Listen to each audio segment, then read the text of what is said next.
இப்போ நான் நின்றுக்கிட்டு இருக்கிற இடம் பார்த்தீங்கன்னா விருப்பாட்ச குகையிலேருந்து மேலே டாப் பாட்டமில் இப்போ நான் நின்றுட்டு இருக்கேங்க. இங்கேருந்து பார்த்தீங்கன்னா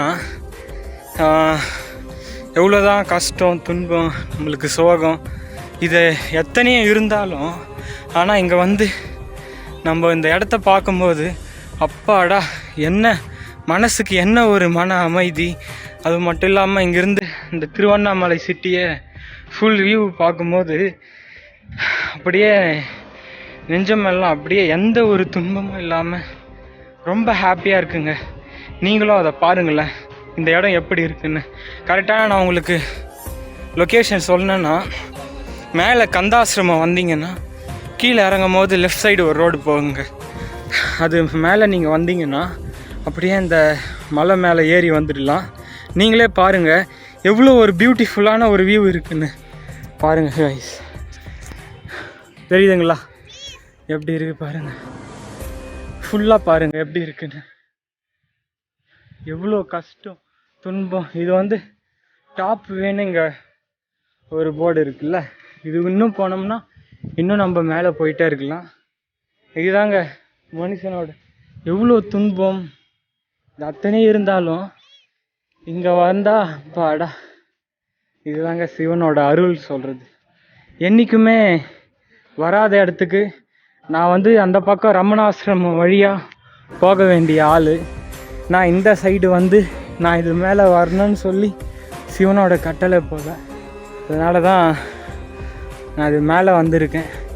உங்களுக்கே தெரியும் எப்படி இருக்குன்னு சொல்லி நான் எதுவும் சொல்ல வேண்டியதில்லை. ஸோ எல்லாம் பார்த்துருப்பீங்க.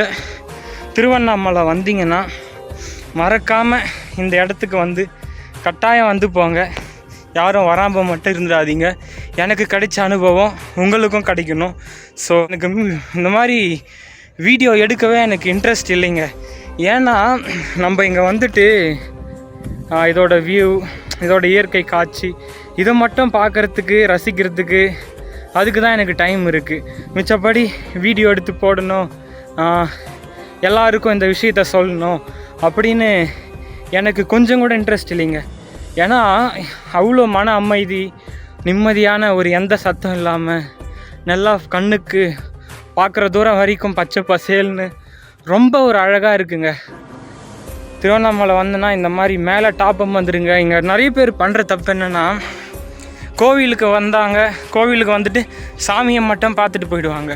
அது நீங்கள் சாமியை மட்டும் பார்த்தீங்கன்னா ஓகே, ஆனால் இந்த மாதிரி ஒரு தனி அனுபவம் கிடைக்கணும்னா ஆசிரமத்துக்கு வாங்க, இந்த மாதிரி மலை மேலே வாங்க, உட்காந்து மெடிடேஷன் பண்ணுங்கள். இந்த மாதிரி கந்தாசிரமம், விருப்பாட்ச குகை, இந்த மாதிரி எல்லா இடத்துக்கும் வந்து போங்க. இதுதான் நான் சொல்லலாம் ஜஸ்ட் இந்த ஒரு வீடியோ. இந்த வீடியோ ரொம்ப யூஸ்ஃபுல்லாக இருக்கும்னு நினைக்கிறேன். ஸோ நாளைக்கு ஒரு வீடியோவில் பார்க்கலாம்.